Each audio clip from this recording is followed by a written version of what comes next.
तो दोस्तों आज की वीडियो में हम DeepSeek R1 के बारे में आपको पूरा डिटेल में बताएंगे। आप DeepSeek R1 को कैसे यूज कर सकते हैं और ये ChatGPT OpenAI से कितना ज़्यादा पावरफुल है, ये भी हम आपको अलग अलग पैरामीटर के बेसिस पे टेस्ट करके अलग अलग सवाल हम पूछेंगे और उसके बेस पे हम देखेंगे कि ये कितना ज़्यादा पावरफुल है और कितना अच्छा ये परफॉर्म करता है।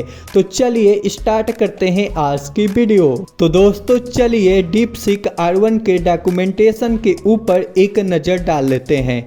दोस्तों यहाँ पे आप पहला पॉइंट ही देख सकते हैं कि इन्होंने क्लियरली यहाँ पे बताया है कि DeepSeek R1 का जो परफॉर्मेंस है वो OpenAI O1 से काफ़ी ज़्यादा बेटर है। उसके बाद सेकेंड पॉइंट में आप देख सकते हैं कि इन्होंने बताया है कि जो DeepSeek R1 है वो ओपन सोर्स मॉडल है और इसका टेक्निकल रिपोर्ट भी आपको मिल जाएगा कि इसको कैसे बनाया गया है। उसके बाद आपको थर्ड पॉइंट में यहाँ पे मिल जाएगा कि ये MIT लाइसेंस है, यानी कि आप इसको अपने बिजनेस में भी यूज कर सकते हैं इसको मॉडिफाई करके। उसके बाद दोस्तों आप DeepSeek R1 का वेबसाइट और API लाइव हो गया है जिसको आप इजीली यूज कर सकते हैं। आप यहाँ पे नीचे आएंगे तो आपको यहाँ पे एक ग्राफ मिल जाएगा। आप देख सकते हैं कि इसमें कंपेयर किया गया है DeepSeek R1 को, OpenAI O1 को, DeepSeek R1 32B को, OpenAI O1 मिनी को और DeepSeek V3 को। आप यहाँ पे देख सकते हैं कि अलग अलग पैरामीटर के ऊपर इनका ग्राफ बनाया गया है। आप देख सकते हैं कि ये वाले ग्राफ के अंदर DeepSeek R1 और OpenAI बिल्कुल यहाँ पे आसपास हैं, लेकिन फिर भी DeepSeek R1 थोड़ा सा यहाँ पे आगे निकल गया है। लेकिन दोस्तों यहाँ पे आप देख सकते हैं कि OpenAI यहाँ पे थोड़ा सा आगे निकल गया है और यहाँ पे भी OpenAI थोड़ा आगे निकल गया है। लेकिन आप यहाँ पे देख सकते हैं कि हर एक ग्राफ के अंदर DeepSeek R1 OpenAI को यहाँ पे जबरदस्त टक्कर दे रहा है। तो दोस्तों यहाँ पे आप थोड़ा सा और नीचे आएंगे तो आपको प्राइस का कंपैरिजन मिल जाएगा। दोस्तों आप यहाँ पे देख सकते हैं कि OpenAI के अंदर जो आप $60 देते थे वो सेम काम आप यहाँ पे $2 दे के कर सकते हैं। और आपने ऊपर देखा कि दोनों का परफॉर्मेंस बराबर ही है, तो आप कम पैसे में अच्छी चीज़ यहाँ पे पा सकते हैं। तो दोस्तों चलिए अब हम अपने नेक्स्ट स्टेप के ऊपर चलते हैं और आपको बताते हैं कि DeepSeek R1 को आप कैसे यूज कर सकते हैं। तो दोस्तों DeepSeek R1 को यूज करने के लिए सबसे पहले आपको अपने क्रोम ब्राउज़र में DeepSeek R1 सर्च कर लेना है और जो सबसे पहले इनकी ऑफिशियल वेबसाइट आएगी इसके ऊपर क्लिक करिए और आपके सामने DeepSeek का यहाँ पे वेबसाइट खुल के आ जाएगा। उसके बाद दोस्तों यहाँ पे आपको दो ऑप्शन मिलता है, स्टार्ट नाउ का और गेट DeepSeek ऐप का। अगर आपको इनका ऐप डाउनलोड करना है तो आप इसके ऊपर क्लिक करिए। अभी हम इनका वेबसाइट यूज़ करने वाले हैं तो आप सिंपली स्टार्ट नाउ के ऊपर क्लिक करिए। दोस्तों यहाँ पे मैंने पहले से लॉगिन कर लिया था, इसलिए मैं डायरेक्टली यहाँ पे लॉगिन हो गया हूँ। अगर आप पहली बार विजिट करे हैं तो आपको अपने गूगल के साथ गूगल क्रोम का जो आपका अकाउंट है उसके साथ आपको लॉगिन कर लेना है, या आप अपना ईमेल आईडी डाल के यहाँ पे लॉगिन कर सकते हैं। तो दोस्तों यहाँ पे आप देख सकते हैं कि ये DeepSeek का इंटरफेस है जो कि देखने में बिल्कुल ChatGPT जैसा ही है। दोस्तों यहाँ पे आपको नीचे सबसे पहले माई प्रोफाइल मिलेगा। उसके बाद यहाँ पे आपको बहुत सारा ऑप्शन मिल जाता है, सेटिंग का ऑप्शन, अगर आपने जो भी चैट किया है वो डिलीट करने का ऑप्शन और लॉग आउट करने का ऑप्शन। यहाँ पे दोस्तों आप जो भी चैट करेंगे वो सारी चीज़ें आपको यहाँ पे दिखाई देगी और यहाँ से आप इसको बंद कर सकते हैं और यहाँ से आप खोल सकते हैं। दोस्तों उसके अलावा आपको यहाँ पे फाइल को अपलोड करने का भी ऑप्शन मिलता है। दोस्तों चलिए अलग अलग पैरामीटर के ऊपर अलग अलग सवाल हम DeepSeek से पूछते हैं और देखते हैं कि ये हमें क्या रिप्लाई करता है। दोस्तों जो मेरा पहला सवाल है वो बहुत ही बेसिक और सिंपल सा है कि इसको हमने बोला है कि एक HTML स्ट्रक्चर बनाओ और CSS और जावास्क्रिप्ट का यूज करके सिंपल सा एक कैलेंडर हमें बना के दो। और यहाँ पे डीप थिंक को हमने यहाँ पे ऑन कर दिया है और यहाँ पे जैसे हम सेंड के ऊपर क्लिक करेंगे दोस्तों आप देख सकते हैं कि ये सोचना यहाँ पे चालू कर दिया है।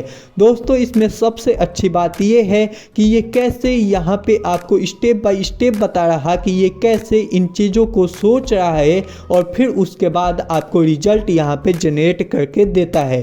दोस्तों यही आप चैट जीपीटी या ओपन एआई में आप जाके देखेंगे तो आपको वो कैसे थिंकिंग करता है, कैसे सोच रहा, ये आपको नहीं बताया जाता है क्योंकि वो बहुत ज़्यादा कॉम्प्लेक्स होता है।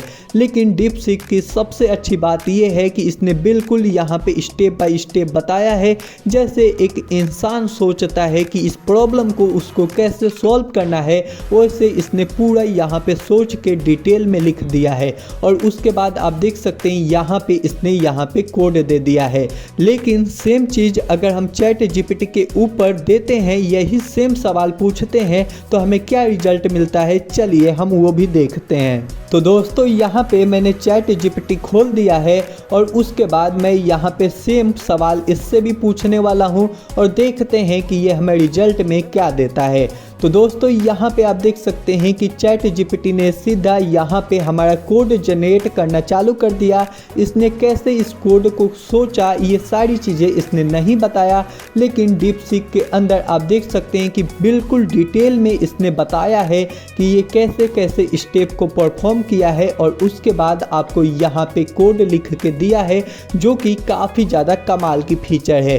तो दोस्तों चलिए इस कोड को मैं कॉपी करता हूँ और उसके बाद हम यहाँ पे VS कोड के अंदर जाते हैं और इस कोड को चला के देखते हैं कि हमारा जो यहाँ पे कोड जनरेट हुआ है वो कैसा यहाँ पे आउटपुट देता है। तो दोस्तों यहाँ पे आप देख सकते हैं कि इसका जो आउटपुट है वो काफ़ी ज़्यादा ज़बरदस्त है, काफ़ी अच्छा यहाँ पे इसने कैलेंडर हमें बना के दे दिया है।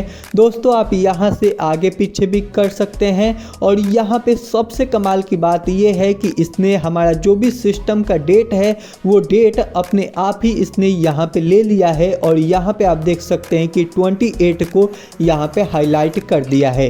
दोस्तों सेम रिजल्ट हमने यहाँ पे चैट जीपीटी से भी जनरेट कराया था, चलिए इसको भी हम प्रीव्यू करके देखते हैं कि इसने कैसा कैलेंडर बनाया है। दोस्तों ये रहा चैट जीपीटी का कैलेंडर, इसने भी यहाँ पे 28 ले लिया है अपने आप और इसने भी आगे और पीछे करने का यहाँ पे ऑप्शन हमें दिया है। तो दोस्तों यहाँ पे आपने देखा कि दोनों के रिजल्ट में ज़्यादा अंतर नहीं है, लेकिन आपको किसका रिजल्ट ज़्यादा पसंद आया, कौन सी आपको एआई टूल ज़्यादा पसंद आई, ये कमेंट सेक्शन में बताना मत भूलिएगा।